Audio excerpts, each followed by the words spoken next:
My fiancé said, "My parents don't approve of you. They think I can do better." I replied, "Then you should." That night, I transferred the lease to her name, canceled her credit card, and moved out while she slept. 1 week later, her whole family was at my doorstep begging me to take her back.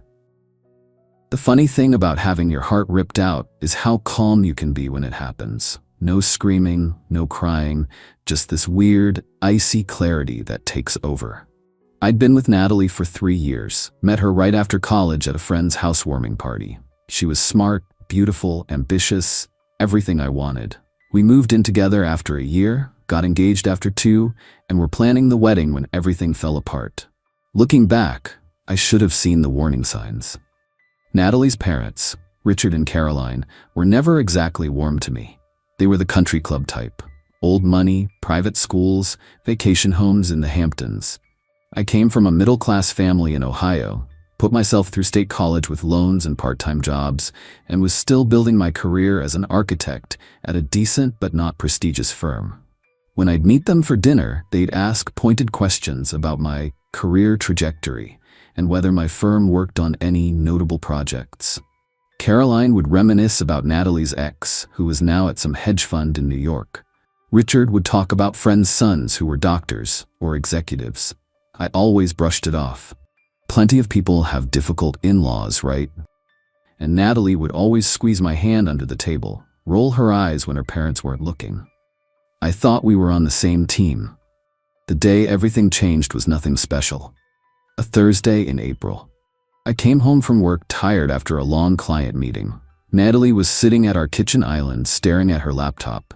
"Hey," I said, dropping my keys in the bowl by the door. "How was your day?" She didn't answer right away, which was unusual. Natalie was always talking about work, friends, something she saw on Instagram. The silence was my first clue something was wrong. "I had lunch with my parents," she finally said, still not looking up from her laptop. "How are Richard and Caroline?" I asked, trying to keep my tone light as I opened the fridge to grab a beer. "They're concerned about us." I paused, bottle halfway to my lips. "Concerned how?" "About the wedding." "About," she hesitated, finally looking up at me, "about whether you're the right choice for me." I set the beer down untouched. "And what do you think?" "I think they want what's best for me." "That's not what I asked." She sighed, closing her laptop.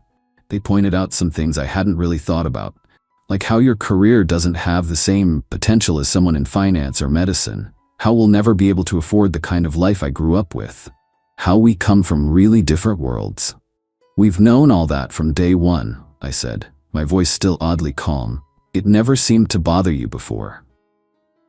"It didn't, but thinking about the future, about kids someday, I don't know." They made some good points. "Such as?" "Like how you're so content where you are. You've never talked about making partner or starting your own firm. You're just comfortable being average." That stung. I'd never claimed to be exceptional, but I worked hard and took pride in my designs. I wasn't changing the world, but I was building a solid career doing something I loved. "What exactly are you saying, Natalie?" She twisted her engagement ring, the one that had cost me 3 months' salary, but that her mother had called quaint when she first saw it. "My parents don't approve of you," she said finally. "They think I can do better." The room seemed to tilt slightly, like a ship adjusting to a wave. 3 years together, a year of engagement, countless I love yous and future plans, and it came down to her parents' approval. "And what do you think?" I asked again, my voice very quiet now.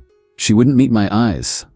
"I think maybe they have a point. In movies, this would be where I'd plead with her, remind her of our love, promise to become worthy of her family's approval. But that icy clarity I mentioned, it kicked in hard." "Then you should," I said simply. "Should what?" "Do better, if that's what you and your parents think."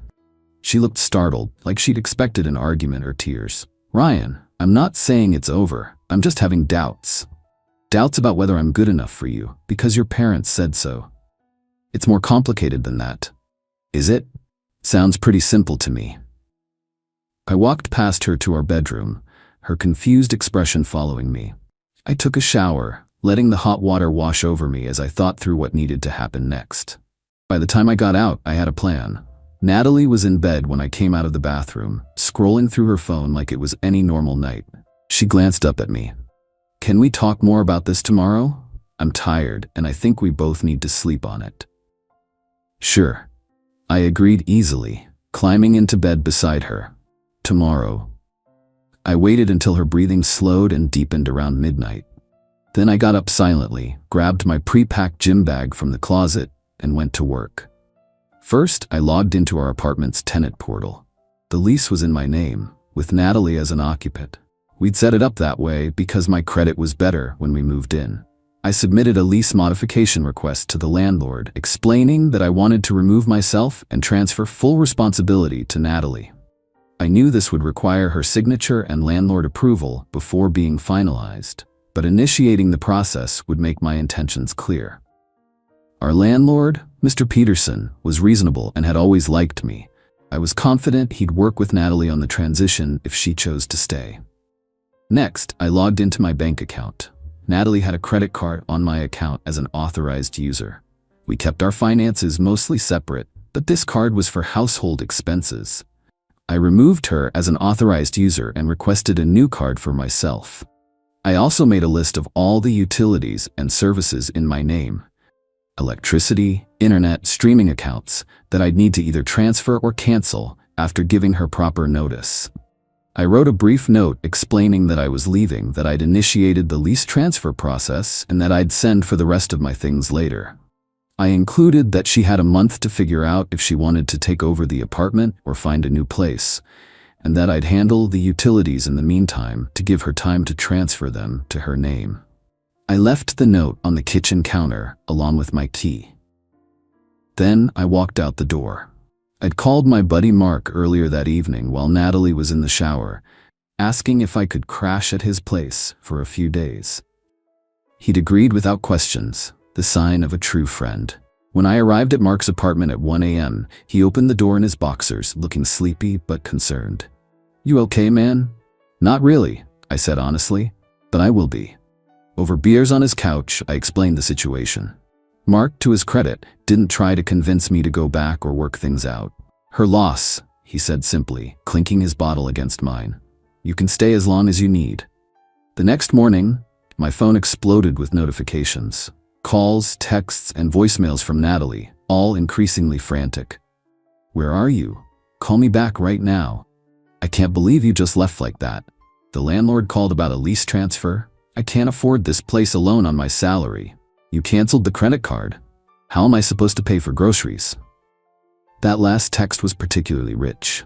Despite her family's wealth, Natalie insisted on being financially independent, which in reality meant living within the modest salary from her entry-level publishing job, while her parents covered her student loans, car payments, and funded a generous emergency account she rarely touched.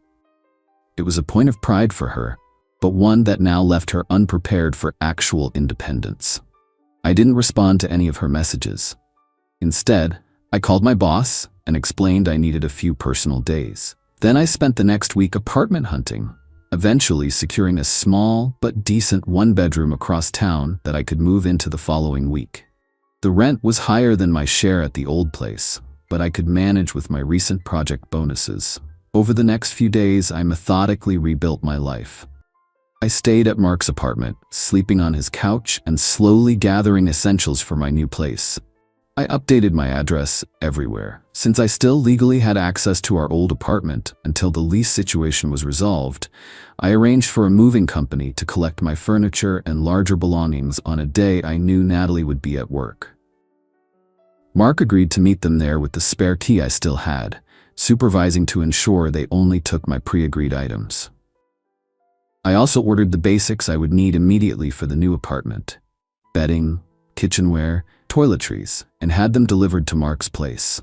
By the time my new apartment was ready the following week, I had a plan for a smooth transition. Natalie's messages continued, evolving from angry to pleading. "Please talk to me. We can work this out." I didn't mean what I said. I was just stressed about wedding planning.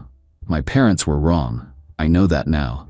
I finally responded on day 5 with a single text.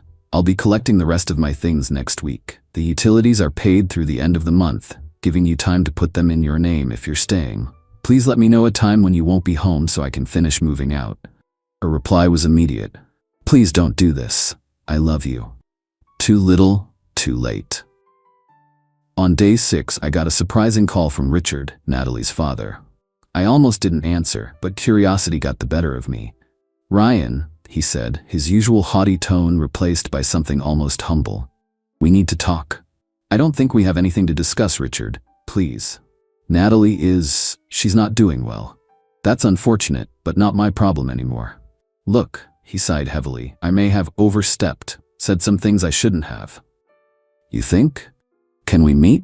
Caroline and I would like to speak with you in person. Against my better judgment, I agreed to coffee the next day. Pure curiosity, I told myself. Nothing more. When I arrived at the cafe, I was shocked to find not just Richard and Caroline, but Natalie and her younger brother too. The whole family ensemble. What's this? I asked, remaining standing at their table.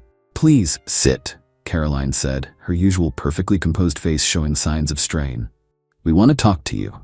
I sat reluctantly, as far from Natalie as possible. Her eyes were red-rimmed, her normally immaculate appearance disheveled. Richard cleared his throat. Ryan, I owe you an apology. What I said to Natalie about you was unfair and short-sighted. You think? I repeated. Yes, he continued. The past week has made it abundantly clear that you were far better for Natalie than we gave you credit for. How so? Caroline jumped in. Natalie has been absolutely devastated. We've never seen her like this. Not eating, not sleeping. She truly loves you. I looked at Natalie, who was staring down at the table, tears silently tracking down her cheeks. And it turns out, Richard continued, looking uncomfortable, that Natalie was also not entirely forthcoming with us about your career. Her brother looked you up. I'm a big architecture nerd, her brother interjected. When I actually Googled your name, I found your portfolio. You worked on the Westbrook Tower? That's incredible. And you're listed as lead designer on the new Riverside development? Dude, that's major. I shrugged. I've been doing well at the firm. Why didn't you tell us? Caroline asked. Because it shouldn't matter, I replied simply. I'm an architect because I love design, not to impress my fiancée's parents. Richard had the grace to look ashamed. We were wrong about you, and wrong to put those doubts in Natalie's head. You didn't put anything in her head she didn't allow, I countered. She's an adult who made her choice. I made the wrong choice, Natalie finally spoke, her voice hoarse. I was stupid and insecure and let them get to me. I've regretted it every second since you left. We're here, Richard said, to ask you to reconsider, to give Natalie another chance. I looked at them all, this family that had judged me, found me wanting, and was now desperately trying to backpedal. Why the change of heart, Richard? Because it turns out I might be successful after all? No, he said, though his eyes shifted away briefly. Because I've never seen my daughter this heartbroken. Whatever you think of me, I do love her. The truth was, I had never really talked about my career achievements with Natalie or her family. Not out of secrecy, but because I didn't define myself by my work successes. The Riverside development had been a breakthrough project that I'd been pulling long hours on for months, often coming home too tired to discuss the details. Natalie had always seemed more interested in talking about her publishing world anyway, and I'd been content to listen rather than boast about my own progress. Please, Ryan, Natalie reached across the table for my hand. I pulled back before she could touch me. I was wrong, so wrong. I love you, not what you do or what you earn. But you didn't defend me, I said quietly. When they said I wasn't good enough, you agreed.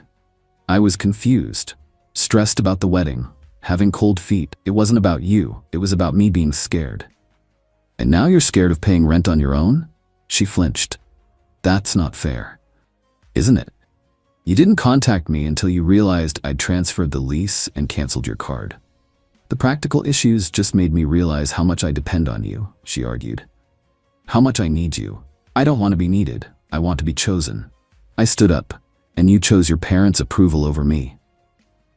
Ryan, Caroline interjected.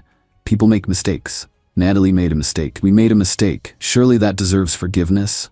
I looked at them all, this family unit closing ranks to fix the problem they'd created, and I felt nothing. That icy clarity was still there, protecting me. I wish you all the best, I said, turning to leave.